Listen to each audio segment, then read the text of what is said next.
Bonjour, je m'appelle Nathalie Yamb. Je suis heureuse de vous retrouver cette semaine avec une vidéo que je vous avais promise il y a déjà quelque temps. Nous allons donc enfin nous pencher plus en profondeur sur ce qui se passe au Burkina Faso. Ouagadougou, 24 janvier 2022. 2 semaines après avoir fièrement pris des sanctions illégitimes envers les autorités et le peuple malien pour faire plaisir à Paris, 2 semaines après avoir donné l'ordre de braquer illégalement les avoirs maliens à la BCEAO, le président du Faso et de l'UEMOA est lui aussi victime d'un braquage, celui de son fauteuil présidentiel. L'injustice appelle l'injustice, l'illégalité appelle l'illégalité. En tout juste 24 heures, les tirs dans Ouagadougou et différentes villes et casernes du pays ont abouti à la prise de pouvoir par les militaires et à la présentation par la RTB de la lettre de démission de Roch Marc Christian Kaboré. Mais comment interpréter le coup d'État au Burkina Faso ? Nous allons en parler aujourd'hui et je vais vous donner ma lecture de la situation et aussi vous expliquer quelle est sa corrélation avec le Mali et la Côte d'Ivoire. Depuis 2021, une énorme pression était exercée contre la présence française au Burkina et au Sahel en général. Les populations burkinabées dans tout le pays se sont levées et se sont organisées pour empêcher le passage d'un convoi de Barkhane. Souvenez-vous. Et cette situation de blocage, tout d'abord au Burkina Faso, des manifestants burkinabés empêchent un convoi logistique tricolore de rejoindre le Mali, 130 véhicules à l'arrêt sur ce que l'on appelle aussi la voie sacrée, cette route stratégique pour l'armée française. Un convoi de l'armée française en provenance de la Côte d'Ivoire à destination du Niger, bloqué vendredi à Kaya, chef-lieu de la région du centre-nord du Burkina Faso. Des milliers de personnes ont décidé de barrer sa route à l'appel de la coalition des patriotes du Burkina Faso afin de protester contre l'insécurité galopante dans le pays. Malgré les accords signés avec la France, le convoi suscite des interrogations. Nous, ils transportent quoi? Ils amènent quoi? Chaque fois, ils partent vers le Sahel. Ce que nous voulons là, aujourd'hui, là, ils ne vont pas passer. Même si c'est pas aujourd'hui, même si on va faire deux mois ici, là, nous, on est calés, on ne va pas bouger. Mais nous, on ne veut pas leur aide. On ne veut pas négocier, on ne demande pas quelque chose. Ce que nous devons seulement, c'est une seule chose. Ils n'ont qu'à partir chez eux. Roch Kaboré, totalement dépassé comme d'habitude, s'était fait copieusement engueuler comme du poisson pourri par Emmanuel Macron et Jean-Yves Le Drian, qui n'avaient pas encore sauté de son strapontin ministériel. Il s'était alors empressé pour se rattraper aux yeux de ses maîtres. Premièrement, de couper l'accès aux réseaux sociaux via Internet mobile à sa population pour désorganiser la résistance et deuxièmement, de mettre en œuvre en tant que président de l'UEMOA les sanctions totalement illégales contre le Mali dictées par Paris. Le Burkina, sur l'échiquier militaire et géostratégique français, est un verrou très important. On se focalise beaucoup sur Barkhane, sur le Mali et maintenant sur le Niger. Et on a tendance à oublier que la France a une autre opération très discrète en cours. Une opération des forces spéciales françaises installées à Ouagadougou officiellement en soutien à Barkhane, l'opération Sabre. L'objectif officiel de ces forces spéciales françaises est de, je cite, « chercher et intercepter les djihadistes et les empêcher de construire des sanctuaires ». Fin de citation. Visiblement, c'est un échec. C'est même exactement le contraire qui se passe sur le terrain. Alors, pourquoi sont-elles vraiment là? Quelle est leur réelle mission au Burkina et au Sahel? Et quel est leur lien avec le putschiste qui a chassé Kaboré du pouvoir? Analysons. Parce que la CEDEAO est en passe d'être remplacée par la CEMAO, la communauté des États militarisés d'Afrique de l'Ouest, c'est d'ailleurs pour ça que j'ai porté mon t-shirt camouflage aujourd'hui, je vais vous rappeler ou vous apprendre quelques notions indispensables du champ militaire. Le but de l'armée, c'est 3 choses. Faire vivre la troupe, la faire déplacer et lui faire gagner le combat. Et puis, pour réaliser ces 3 missions, il y a des groupes de métiers différents qui interagissent.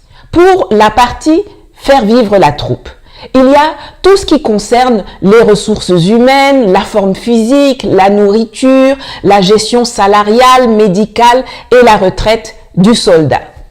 Pour la deuxième mission, faire déplacer la troupe, il y a tous les métiers actifs dans le génie militaire, les moyens de mobilité, le bataillon du train, l'opérationnalisation du terrain. Construire des ponts pour faire passer le matériel ou bien faire sauter des carrières pour dégager la voie, etc. Et enfin, pour ce qui concerne la 3e mission, avant d'envoyer des hommes livrer un combat, on envoie toujours d'abord des gens dont le métier est d'être derrière les lignes ennemies pour préparer le terrain en sapant les défenses de l'adversaire avant que le gros de la troupe n'arrive. Ces gens-là, on les appelle les forces spéciales. Aéroportées, navales, infanterie, blindées, elles sont tout ce que vous voulez, mais elles ont une chose en commun. Le cœur du travail des forces spéciales, c'est le renseignement. Nous suivons une patrouille mobile. Elle est dans le désert, elle va chercher du renseignement. Le renseignement, c'est la base de l'action des forces spéciales. Ensuite, ils peuvent mener des opérations de contre-terrorisme en s'infiltrant dans les zones sensibles. 40, on va sur le mouvement de terrain. La traque des terroristes s'organise en fonction des informations recueillies. Tout peut changer rapidement car la chaîne de commandement depuis Paris est courte et les commandos très flexibles. Une opération peut être préparée pendant des semaines ou lancée dans l'heure. Dès la confirmation du coup d'État, je n'ai donc eu aucun doute. Il était à 1000% certain que la France était au courant de ce qui se préparait.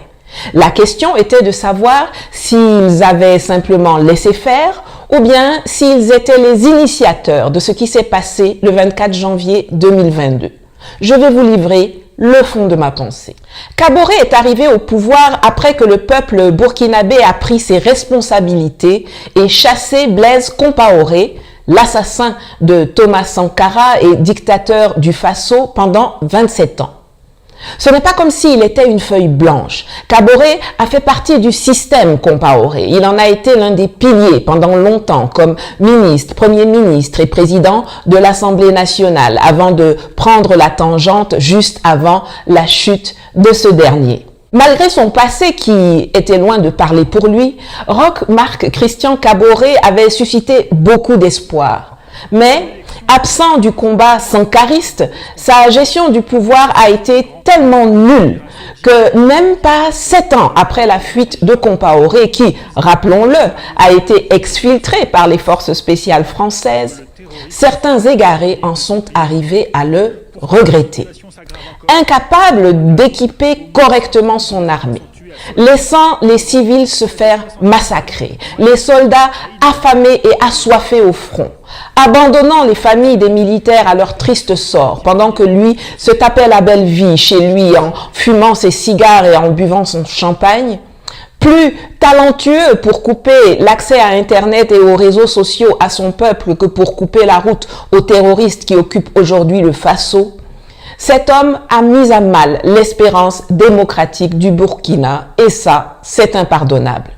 On se souvient que quand une tentative de putsch a été entreprise par l'ancien régime soutenu par Abidjan pour dégager un Roch Kaboré fraîchement élu en 2015, les populations burkinabées sont sorties en masse et ont mis en échec le plan de déstabilisation concocté par le trio maléfique Blaise Compaoré, Alassane Ouattara, Guillaume Soro. Mais cette fois-ci, alors qu'il venait pourtant d'être fraîchement réélu, personne ne s'est ému de la destitution de Kaboré. Aucun amoureux de la liberté et de la dignité africaine ne le regrettera. La France, qui dispose d'informations encore plus affûtées que celles du commun des Africains, savait exactement ce qui était en train de se passer. Elle avait 2 options. Continuer de soutenir un allié chancelant, au risque de le voir s'écrouler comme l'autre marionnette française du coin, le Malien Ibrahim Boubacar Keïta, chassé du pouvoir par le peuple soutenu par les militaires, ou alors procéder elle-même de façon préemptive à son remplacement par quelqu'un de confiance afin d'éviter une surprise désagréable comme au Mali. Le choix fut rapide. Ayant vu à quel point leur laquais Kaboré était totalement dépassé par le nationalisme africain, c'est ainsi qu'ils l'appellent, des populations burkinabées, les Français ont rapidement privilégié un coup de sabre contre son régime pour anticiper un putsch conduit par des gens qui seraient véritablement patriotes, c'est ce que eux qualifient d'anti-français, à l'instar des nouveaux gouvernants au Mali. La France a donc décidé de prendre les devants en évitant qu'un coup d'État incontrôlé place à la tête du pays des gens aussi incontrôlables que Assimi Goïta, Sadio Camara, Abdoulaye Maïga, etc. Le dispositif militaire français est constitué de 3 parties. La base arrière à Abidjan avec le 43e BIMA, le hub au Burkina avec l'opération Sabre et les points avancés au Mali et au Niger avec Barkhane et Takuba. Le hub est essentiel au fonctionnement de ce dispositif. Si le Burkina advient à être dirigé par quelqu'un qui décide de faire appel à d'autres alliés et de se passer de la soldatesque française, c'en est terminé de l'occupation militaire hexagonale au Sahel et donc de la protection des terroristes trafiquants qu'elle installe et du pillage de nos ressources qu'elle opère. La France a donc facilité son propre coup d'État, dont l'objectif était de désorganiser la résistance à sa présence dans le Sahel et d'éviter la répétition du scénario malien, une coopération militaire du pays avec les Russes. Un coup d'État pour prévenir un coup d'État. La réaction extraordinairement timorée de l'Occident et le quasi-silence de la CEDEAO à l'époque en témoignent. Nous savons tous que la France a des putschs qu'elle valide, comme au Tchad, et des putschs qu'elle ne valide pas, comme au Mali. Aussitôt dit, aussitôt fait. Et c'est ainsi que le lieutenant-colonel Paul-Henri Sandaogo Damiba s'installe au palais présidentiel. Très pressé de se faire investir président de la République, le fondateur du mouvement patriotique pour la sauvegarde et la restauration justifie sa prise de pouvoir par le ras-le-bol face à l'incompétence de Kaboré dans la lutte antiterroriste. 5 mois plus tard, force est de constater que l'homme des Français, puisque l'officier est diplômé de l'école militaire de Paris, titulaire d'un master 2 en sciences criminelles du Conservatoire national des arts et métiers de Paris, où il a été formé et encadré par le franc-maçon le plus célèbre de France, Alain Bauer, et d'une certification d'expert de défense en management, commandement et stratégie, eh bien, il n'a apporté aucune réponse au calvaire que vivent les populations depuis 7 ans. Bien au contraire, là où on pouvait encore trouver des excuses aux civils Kaboré, la faute de Damiba est immense. Immense car il est non seulement militaire, mais aussi parce qu'il a dirigé l'armée dans les régions du Sahel à Dori et du Nord de 2015 à 2019. Il connaît donc le terrain. Et en plus de ça, il se targue d'avoir une vision stratégique de la lutte antiterroriste, ce qui l'a mené à pondre un ouvrage intitulé « Armée ouest-africaine et terrorisme, réponse incertaine » paru en 2021. Voilà le truc. J'ai perdu des heures précieuse de ma vie à lire cet opuscule aussi creux que les discours de son auteur. Mais vous savez que chaque fois que je m'adresse à vous, je le fais de façon documentée et non sur la base d'émotions, de rumeurs ou de congossa. J'ai donc sacrifié mon temps pour essayer de mieux percevoir à quel individu on avait affaire. C'est pour cela que les récents attentats et notamment les massacres de Seitanga sont particulièrement impardonnables. Pour ceux qui ne le savent pas, Seitanga est une localité burkinabé à 5 km de la frontière nigérienne. Le mercredi 8 juin, vers 18h, 3 civils y ont été tués et du bétail volé par des hommes en armes dans le quartier de Bel. Le lendemain, jeudi 9 juin, 11 gendarmes y ont été assassinés lors d'une attaque terroriste attribuée à l'EIGS, l'État islamique dans le Grand Sahara. Cette organisation qu'Emmanuel Macron avait désignée en janvier 2020 comme la cible prioritaire de l'opération Barkhane et dont il fanfaronnait 13 mois plus tard, c'est-à-dire en février 2021, qu'elle avait, je cite, perdu son emprise et subissait de nombreuses pertes. Fin de citation. L'ennemi que nous avions désigné à Pau comme prioritaire, à savoir l'État islamique au Grand Sahara, a perdu son emprise et subi de lourdes pertes. Sous le règne de Damiba, les pertes nombreuses ont plutôt été enregistrées du côté des civils. 2 jours après l'attaque du poste de gendarmerie, le samedi 11 juin 2022, ce sont plus de 100 victimes que l'on dénombre suite à une nouvelle descente de ces barbares armés qui ont systématiquement liquidé tous les hommes présents dans le village et emporté le bétail. Après la sidération causée par la brutalité de ces actes effroyables, vient dorénavant le temps des questions. Comment se fait-il que le poste frontalier de Seitanga n'ait été occupé que par une 50aine de gendarmes, alors que c'est une localité sensible? Pourquoi, après l'attaque, les militaires de la base de Dori, située à 37 km de Seitanga, ne sont-ils venus que pour ramasser les dépouilles de leurs camarades et repartir en laissant les populations à la merci des bandes armées terroristes du coin? Ceux qui ont fait ça, c'est pas pour Dieu en tout cas. C'est pas pour Dieu, c'est pas pour le Burkina Faso, c'est pas pour Seitanga. Certains d'entre eux sont repartis d'où ils sont venus. Et ils sont contents. Et ils se réjouissent pendant que nous pleurons avec les habitants de Seitanga. Ce qu'ils oublient, c'est que c'est cette douleur-là qui fera notre force. Nous allons tout faire pour les trouver et leur faire payer ce prix-là.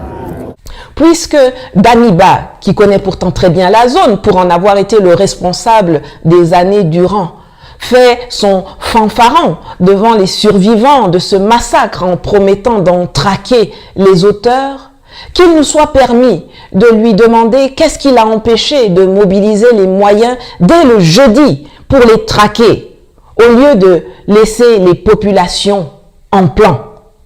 Pourquoi aucun appui aérien ou terrestre n'a été organisé pour donner la chasse aux tueurs, comme le demandaient les gendarmes survivants qui ont appelé leur base? À quoi servent les forces spéciales françaises, dotées d'immenses moyens de renseignement et de combat, puisqu'elles sont incapables de prévenir et de voir venir des centaines d'agresseurs qui se baladent dans la zone comme au milieu de leur salon, ou qui sont incapables de voir 14 camions-citernes de carburant se faire braquer et se volatiliser dans la nature? À quoi servent leurs drones, leur matériel de guerre sophistiqué, les milliers de soldats et de mercenaires de la Légion étrangère française qui squattent le Faso et le Sahel depuis 2013? Paul-Henri Sandaogo Damiba est le pion que la France a mis au pouvoir au Burkina Faso pour sauvegarder les trafics en tout genre, drogue, armes, carburant, or, etc. et pour restaurer la mainmise française sur les pays de la zone en remplacement de l'allié peu fiable parce que faible qu'était devenu Kaboré.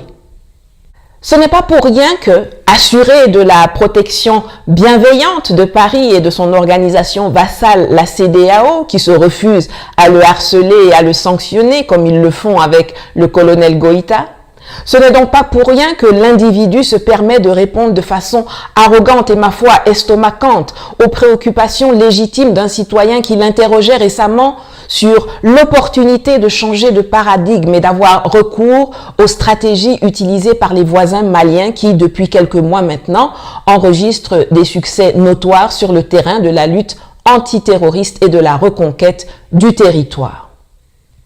Si vous êtes réellement fort, faites votre coup d'État et gérez le pays comme vous le voulez, a-t-il osé répondre. Au moins, maintenant, c'est clair. Chers amis, les nouvelles ne sont pas bonnes. Les populations du Burkina Faso ont encore des jours sombres et difficiles devant elles. Elles sont prises en tenaille par des réseaux situés en Côte d'Ivoire, au Niger, en Europe et en Amérique latine qui utilisent le terrorisme pour s'adonner en toute quiétude à des activités de trafic qui enrichissent certains cercles dans le monde. Il y a quelques semaines, les arrestations en Côte d'Ivoire de certains acteurs d'un balèze réseau de trafic de cocaïne ont fait les gros titres. Elles ne découlaient pas de la volonté politique des autorités du pays, mais plutôt des pressions de la DEA, la Drug Enforcement Agency américaine, présente sur les rives de la lagune ébriée depuis quelque temps, et vous allez vite comprendre pourquoi.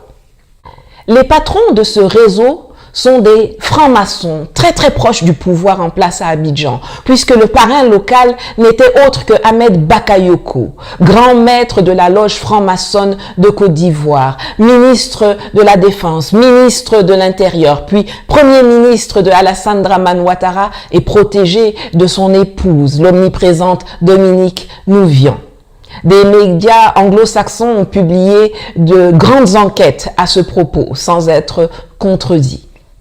Avec l'arrivée du clan Ouattara au pouvoir, la Côte d'Ivoire est devenue l'un des principaux hubs de transit de la cocaïne venue d'Amérique latine à destination de l'Europe. Dans le journal Libération, un expert en sécurité d'Afrique de l'Ouest affirme, je cite, « On n'est plus à l'échelle continentale, mais mondiale ». Fin de citation. Propos confirmés par le directeur régional de l'Office des Nations Unies contre la drogue et le crime, l'ONUDC pour l'Afrique de l'Ouest, pour qui, à la différence de la Guinée ou du Cap-Vert, la Côte d'Ivoire offre l'avantage d'un pays stable, doté de bonnes infrastructures, ce qui est en fait une des portes d'entrée privilégiées de la drogue vers l'Europe. En grande partie, la drogue ne fait que transiter par la Côte d'Ivoire, même si une portion est écoulée sur le marché local. Elle est ensuite convoyée au Mali et au Niger, où les groupes armés djihadistes servent d'intermédiaires pour l'acheminer vers l'Europe. Et le Burkina est un lieu de passage obligatoire pour maintenir à flot le réseau. J'avais déjà évoqué la problématique des trafics dans une vidéo que j'ai publiée il y a 1 an exactement et dont je vous mets le lien ici. Je vous avoue que c'est un peu triste d'avoir si souvent raison trop tôt sans être véritablement écouté. Mais je continuerai inlassablement à ouvrir vos yeux et à éveiller vos esprits au péril de ma vie. Petit à petit, on avance et l'armée de ceux et celles qui voient clair et comprennent dorénavant le fonctionnement du monde et les enjeux pour l'Afrique s'agrandit. N'oubliez donc pas de vous abonner, de mettre un pouce, de partager sur vos plateformes et de continuer à contribuer financièrement à mes cagnottes dont les liens sont ici pour me donner de la force et me permettre de continuer de produire du contenu éducatif. Merci à tous ceux et toutes celles qui l'ont déjà fait.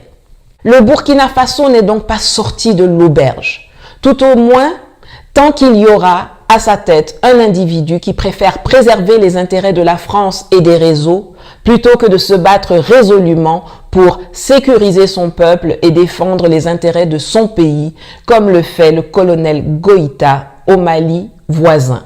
Il s'agira donc pour les hommes et les femmes intègres, les fiers descendants de Thomas Sankara, d'imposer le droit chemin à celui qui squatte actuellement le palais présidentiel, ce qui me semble difficile pour quelqu'un dont le logiciel a été paramétré par Paris et les francs-maçons.